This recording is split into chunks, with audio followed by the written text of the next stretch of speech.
bersyukur kepada Tuhan masih ada kesempatan lagi untuk mendengarkan kebenaran firman Tuhan.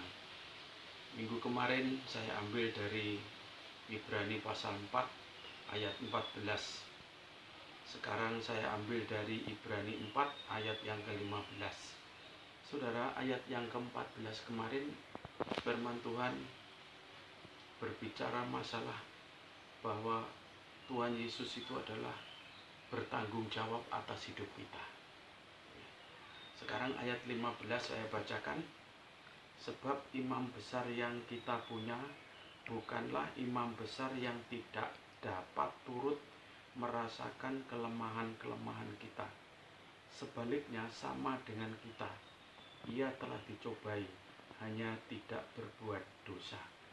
Saudara-saudara yang dikasihi Tuhan, ayat ini sangat luar biasa bahwa imam besar kita yaitu Tuhan Yesus Kristus itu bukan hanya meminta kepada kita untuk mengerjakan tentang keselamatan, tetapi Tuhan Yesus juga merasakan satu penderitaan yang luar biasa, merasakan kelemahan-kelemahan kita.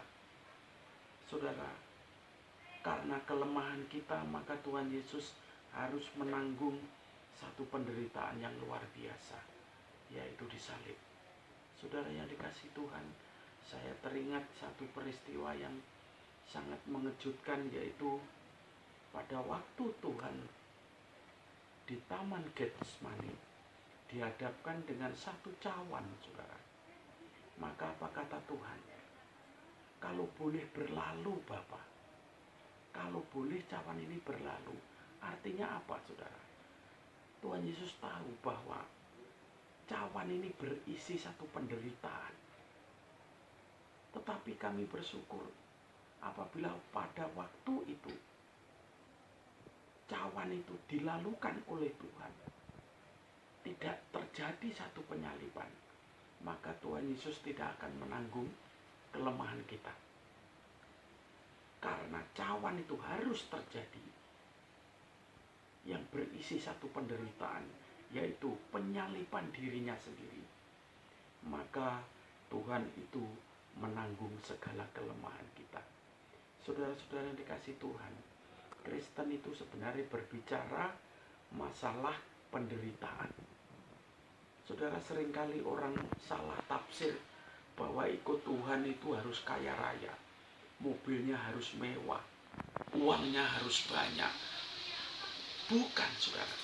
Tetapi yang sebenarnya bahwa di dalam kekristenan itu adalah berbicara masalah kekristenan. Berbicara masalah penderitaan.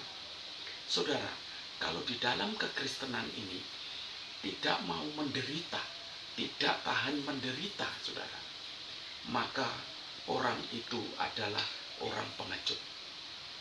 Saudara-saudara yang dikasihi Tuhan, siap atau tidak siap, Kristen harus menderita. Karena Yesus telah memberikan satu contoh yang begitu banyak. Mulai dari dia lahir sampai mati, itu isinya satu penderitaan. Lahir di kandang yang terhina. Pada waktu mereka mengajar, mulai orang-orang juga mengacau balaukan. Sampai kepada mereka dewasa umur 33 tahun, mereka harus menderita dan mati di kayu salib.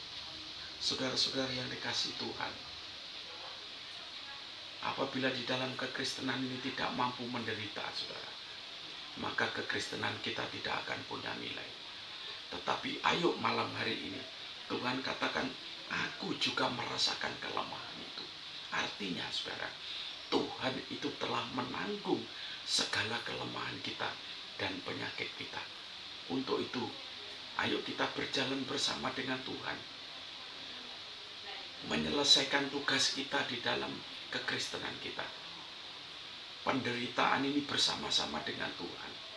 Dan Tuhan tidak pernah meninggalkan kita di dalam penderitaan itu. Amin.